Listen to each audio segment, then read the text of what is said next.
Jiribam district pamdabu thodok sing thoktanaba Jiribam district police ki SP M Pradip Kumar Lusingba Tim Amana Commando IRB MR CRPF amasung Assam Rifles ki apunba Tim Amana mamang thagitang kuntraga mathoida Jiribam ge koi mafam singda foot flag mas satuna akanba session thorang lokhibu ikan kanadana ngarang numidang amadi nga silonaba ahingda kuki khulai faiba sing oigri singnaba singna nomai ron kya kapthok lamde haidi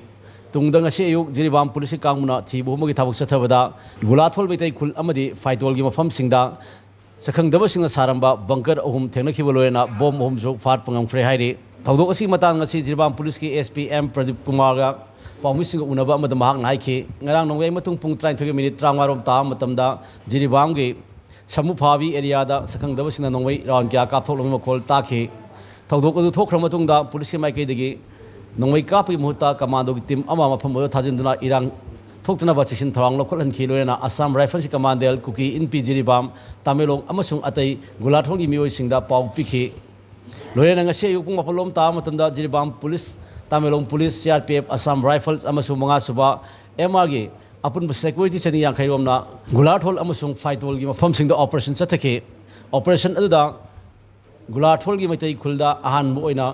Thibumbugi Thabak Sathaba Matamda, cement bag sing Pashendra Thamlaga, bunker Saramba Thenaki, Tungda Phaitol Kunda Makatana, Operation Sathaba Matamda Suma Pam Aduda, bunker Ohum Saramba Thenaki Buloena, Bomb Ohum Pangamki, Bomb Sing Adu Tausing Yosi, Maratha Kamain and China, Sister Matunda, disposed of Kre Haidi, Mang Haiki, Satakiba Operation Aduda, Phaitol Kungi, Kunjasina, support Torki, Hayang Gularthol Amasung Phaitol Kunda, Pam the Botu Sing Tokana Bamasung, Inga Sing and Lenaba, Praza Singalena, Mipam Pangtolagani Haiki. Moina support tor matungda ekoina mafam jaga ahumda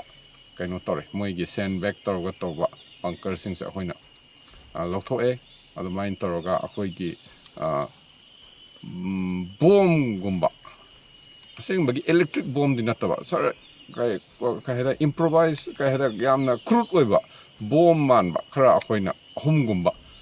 phangmangami bomb asi akoigi kainogi tawsem gi OC inspector mana thaka maina phajana procedure amada seize toro matungda